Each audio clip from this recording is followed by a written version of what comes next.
स्वागत है आपका आज के एपिसोड में। चलिए शुरुआत करते हैं पिछले अभ्यास प्रश्न से। ट्रांसशिपमेंट पोर्ट शब्द का सर्वोत्तम रूप से वर्णन निम्नलिखित में से किसके द्वारा किया गया है? ए, वे बंदरगाह जहां केवल घरेलू माल के लिए छोटे जहाज काम करते हैं। बी, वे बंदरगाह जहां बड़े जहाज आयातित कंटेनर उतारते या निर्यात के कंटेनर लादते हैं और जो अच्छे प्रकार से विकसित तथा गहरे जलग्रहण वाले होते हैं।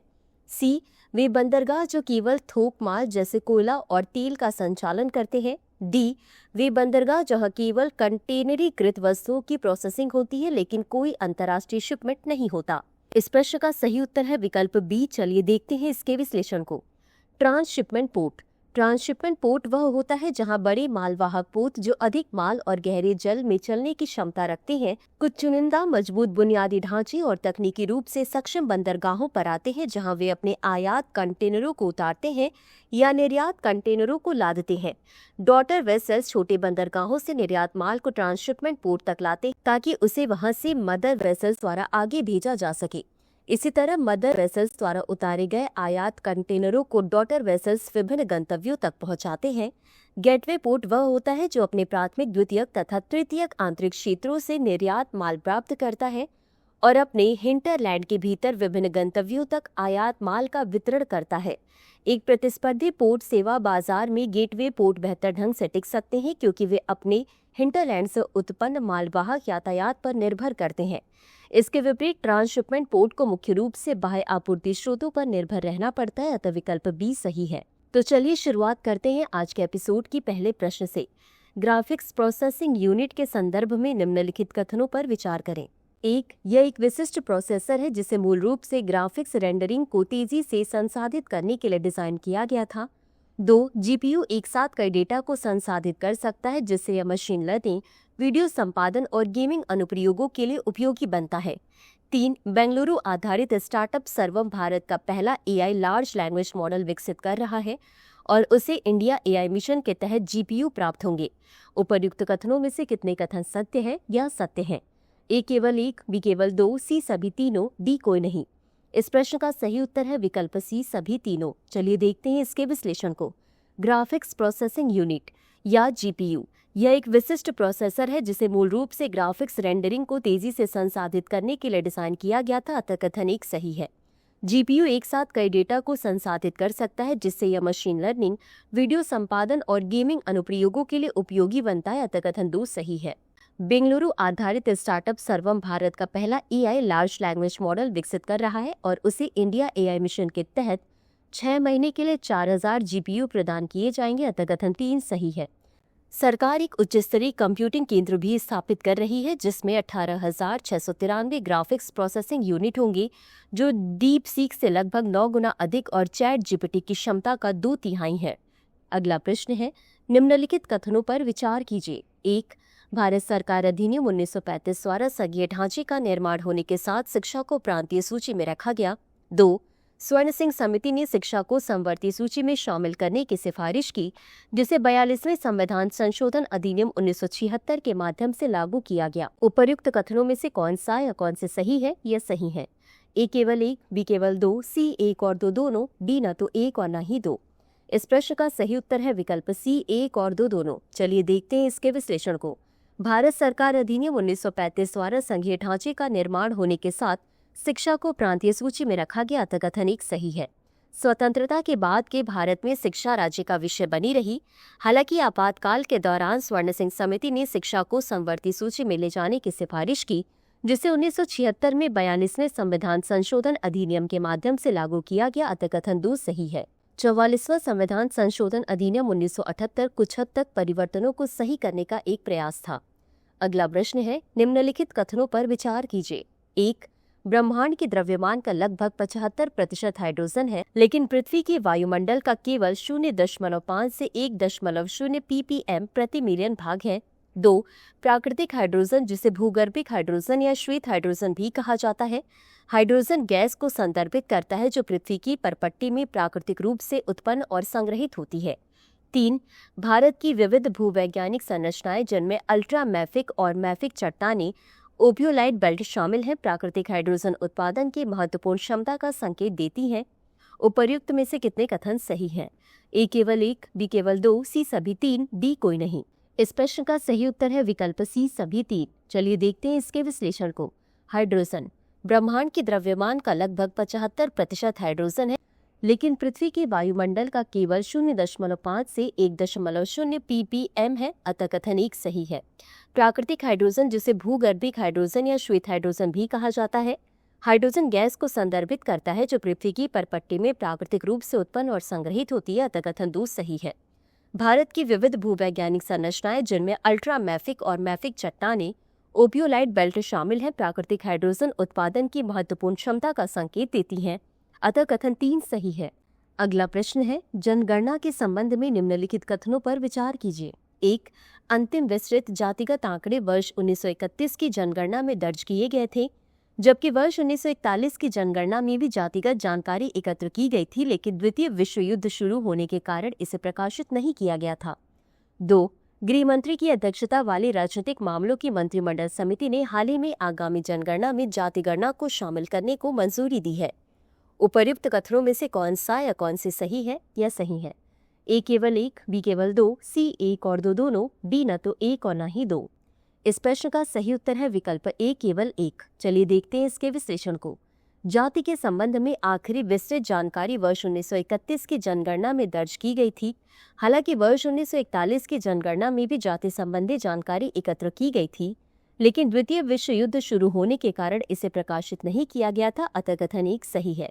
वर्ष 1951 में भारत की जनगणना में अनुसूचित जाति और अनुसूचित जनजाति के आंकड़े शामिल किए जाते रहे हैं, लेकिन अन्य पिछड़ा वर्ग के जातिगत आंकड़े काफी हद तक अनुपस्थित रहे हैं। प्रधानमंत्री की अध्यक्षता में राजनीतिक मामलों की मंत्रिमंडल समिति ने आगामी जनगणना में जाति गणना को शामिल करने की मंजूरी दे दी है, अतः कथन 2 सही नहीं है। अगला प्रश्न है, संधि कानून पर वियना कन्वेंशन 1969 के संबंध में निम्नलिखित कथनों पर विचार कीजिए। 1. यह कन्वेंशन राज्यों की 20 संधियों पर लागू होता है, जिन्हें एक या एक से अधिक संबंधित दस्तावेजों में अंतर्राष्ट्रीय कानून द्वारा शासित लिखित अंतर्राष्ट्रीय समझौतों के रूप में परिभाषित किया जाता है। 2. भारत ने VCLT की पुष्टि नहीं की है, फिर भी जो देश इसकी पुष्टि नहीं करते वे भी सामान्यतः इसके प्रावधानों का व्यवहार में पालन करते हैं। उपर्युक्त कथनों में से कौन सा या कौन से सही है या सही है? ए केवल 1, बी केवल 2, सी 1 और 2 दोनों, डी न तो 1 और न ही 2। इस प्रश्न का सही उत्तर है विकल्प सी 1 और 2 दोनों। चलिए देखते हैं इसके विश्लेषण को। संधि कानून पर वियना कन्वेंशन 1969 कन्वेंशन राज्यों की 20 संधियों पर लागू होता है, जिन्हें एक या अधिक संबंधित दस्तावेजों में अंतर्राष्ट्रीय कानून द्वारा शासित लिखित अंतर्राष्ट्रीय समझौतों के रूप में परिभाषित किया जाता है, अतः कथन 1 सही है। भारत ने VCLT की पुष्टि नहीं की है, फिर भी जो देश इसकी पुष्टि नहीं करते वे भी सामान्यतः इसके प्रावधानों का व्यवहार में पालन करते हैं, अतः कथन 2 सही है। VCLT के कई नियमों को प्रथागत अंतर्राष्ट्रीय कानून माना जाता है, जिसका अर्थ है कि वे व्यापक रूप से मान्यता प्राप्त हैं और राष्ट्रों द्वारा उनका पालन किया जाता है, भले ही उन्होंने औपचारिक रूप से कन्वेंशन की पुष्टि की हो या नहीं। अगला प्रश्न है, प्रायः समाचारों में रहने वाला पद ओपन मार्केट ऑपरेशंस का सर्वोत्तम वर्णन किया जा सकता है। ए.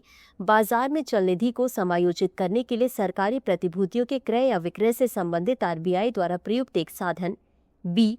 ग्रामीण क्षेत्रों में डिजिटल भुगतान को बढ़ावा देने की पहल। सी. भारत में प्रत्यक्ष विदेशी निवेश को विनियमित करने की नीति। डी. ब्याज दरों में वृद्धि के माध्यम से मुद्रास्फीति को प्रबंधित करने के लिए RBI का यांत्रिकत्व। इस प्रश्न का सही उत्तर है विकल्प ए। चलिए देखते हैं इसके विश्लेषण को। ओपन मार्केट ऑपरेशंस या OMO यह RBI द्वारा बाजार से या बाजार में सरकारी प्रतिभूतियों के क्रय या विक्रय के माध्यम से संचालित बाजार परिचालन है, जिसका उद्देश्य बाजार में रुपए की तरलता की स्थिति को टिकाऊ आधार पर समायोजित करना है। यदि अत्यधिक चल निधि होती है तो RBI प्रतिभूतियों के विक्रय के माध्यम से और रुपए की अतिरिक्त तरलता का अवशोषण कर लेता है। यह मात्रात्मक मौद्रिक नीति साधनों में से जिसका उपयोग किसी देश के केंद्रीय बैंक द्वारा अर्थव्यवस्था में धन की आपूर्ति को नियंत्रित करने के लिए किया जाता है, अतः विकल्प ए सही है। अगला प्रश्न है, स्मॉल मॉड्यूलर रिएक्टरों के संबंध में निम्नलिखित कथनों पर विचार कीजिए। 1. SMR उन्नत परमाणु रिएक्टर हैं जिनकी क्षमता 300 मेगावाट है, जो परंपरागत रिएक्टरों का लगभग 1/3 है। 2. ये कॉम्पैक्ट कारखाने में समन्वयोजित तथा संस्थापना के लिए परिवहन योग्य है, जिससे ये दूर दराज अथवा सीमित स्थान वाले क्षेत्रों के लिए उपयुक्त है। 3. इसमें पुनः ईंधन की आवश्यकता 1 से 2 वर्ष में होती है, जबकि परंपरागत संयंत्रों में यह अवधि 3 से 7 वर्ष होती है। उपर्युक्त कथनों में से कितने सही हैं? ए केवल 1, बी केवल 2, सी सभी 3, डी कोई नहीं। इस प्रश्न का सही उत्तर है विकल्प बी केवल 2। चलिए देखते हैं इसके विश्लेषण को। स्मॉल मॉड्यूलर रिएक्टर या SMR यह उन्नत परमाणु रिएक्टर है जिनकी क्षमता 300 मेगावाट होती है, जो परंपरागत रिएक्टरों का लगभग 1/3 अतकथन 1 सही है। ये कॉम्पैक्ट कारखाने में समन्वयोजित है और संस्थापना के लिए इनका परिवहन किया जा सकता है, जिसे दूर दराज अथवा ऐसे क्षेत्रों जहां सीमित स्थान होता है के लिए उपयुक्त है। अतः कथन 2 सही है। परंपरागत संयंत्रों में 1 से 2 वर्ष की पुनः ईंधन की आवश्यकता की तुलना में इन मॉड्यूलर रिएक्टरों में इसकी आवश्यकता 3 से 7 वर्ष में होती है। अतः कथन 3 सही नहीं है। इसे आसानी से विविध विद्युत प्रणालियों में एकीकृत किया जा सकता है तथा इसे दूर दराज के क्षेत्रों अथवा नगरीय ग्रिडों के लिए भी उपयुक्त बनाया जा सकता है। अगला प्रश्न है, निवारक निरोध के संबंध में निम्नलिखित कथनों पर विचार कीजिए। 1. निवारक निरोध को अधिकृत करने वाली विधि भारत में ब्रिटिश औपनिवेशिक शासन के समय से ही अस्तित्व में है। 2. अनुच्छेद 22 के अंतर्गत गिरफ्तार किए गए व्यक्तियों की संरक्षा तथा निवारक निरोध मामलों में उच्च न्यायालय के न्यायाधीश नियुक्त होने के अर्हित सदस्यों वाले सलाहकार बोर्ड के अधिदेश का प्रावधान किया गया है। उपर्युक्त कथनों में से कितने कथन सही नहीं है? ए केवल 1, बी केवल 2, सी सभी 3, डी कोई नहीं। इस प्रश्न का सही उत्तर है विकल्प डी कोई नहीं। चलिए देखते हैं इसके विश्लेषण को। निवारक निरोध को अधिकृत करने वाली विधि भारत में ब्रिटिश औपनिवेशिक शासन के समय से ही अस्तित्व में है। अतः कथन 1 सही है। अनुच्छेद 22 के अंतर्गत गिरफ्तार किए गए अथवा अभिरक्षा में लिए गए व्यक्तियों की संरक्षा का प्रावधान किया गया है, जिसके 2 भाग क्रमशः सामान्य विधि और निवारक निरोध विधि के अंतर्गत आने वाले मामलों से संबंधित है। इस अनुच्छेद में निवारक निरोध विधि के लिए ऐसे सलाहकार बोर्ड की स्थापना को अनिवार्य किया गया है जो उच्च न्यायालय के न्यायाधीश नियुक्त होने के अर्हित न्यायाधीशों से मिलकर बना हो। अतः कथन 2 सही है। अगला प्रश्न है, निम्नलिखित कथनों पर विचार कीजिए। कथन 1, हरित क्रांति से अनाज उत्पादन में उल्लेखनीय वृद्धि हुई जिससे भारत विश्व के सबसे बड़े कृषि उत्पादकों में से एक बन गया। कथन 2, इस क्रांति से भारत में चावल गेहूं की गहन फसल पद्धति का उद्भव हुआ जो सहायक कृषि जलवायु परिस्थितियों, संसाधनों की उपलब्धता, सरकारी सहायकी और सुनिश्चित धान खरीद से प्रेरित थी। उपर्युक्त कथनों के संबंध में निम्नलिखित में से कौन सा सही है? ए, कथन 1 और कथन 2 दोनों सही हैं और कथन 2 कथन 1 का सही स्पष्टीकरण है। बी, कथन 1 और कथन 2 दोनों सही हैं और कथन 2 कथन 1 का सही स्पष्टीकरण नहीं है। सी, कथन 1 सही है लेकिन कथन 2 गलत है। डी, कथन 1 गलत है लेकिन कथन 2 सही है। इस प्रश्न का सही उत्तर है विकल्प ए। चलिए देखते हैं इसके विश्लेषण को। हरित क्रांति से अनाज उत्पादन में उल्लेखनीय वृद्धि हुई जिससे भारत विश्व के सबसे बड़े कृषि उत्पादकों में से एक बन गया। अतः कथन 1 सही है। हरित क्रांति एक प्रमुख पहल थी जिसका उद्देश्य भारत में खाद्य फसलों, विशेष रूप से गेहूं और चावल के उत्पादन और गुणवत्ता को बढ़ाना था। इसके लिए नई प्रौद्योगिकियों जैसे अधिक उत्पादक किस्मों के बीज, उर्वरक, कीटनाशक, सिंचाई और मशीनीकरण को अपनाया गया। हरित क्रांति से भारत में चावल गेहूं की गहन फसल पद्धति को बढ़ावा मिला जो सहायक कृषि जलवायु परिस्थितियों, संसाधनों की उपलब्धता, सरकारी सब्सिडी और सुनिश्चित धान खरीद से प्रेरित थी। अतः कथन 2 सही है। अतः विकल्प ए सही है क्योंकि कथन 1 और कथन 2 दोनों सही हैं तथा कथन 2 कथन 1 का सही स्पष्टीकरण है। इसी के साथ अंत में देखते हैं आज के अभ्यास प्रश्न को। बाजरा के संबंध में निम्नलिखित कथनों पर विचार कीजिए।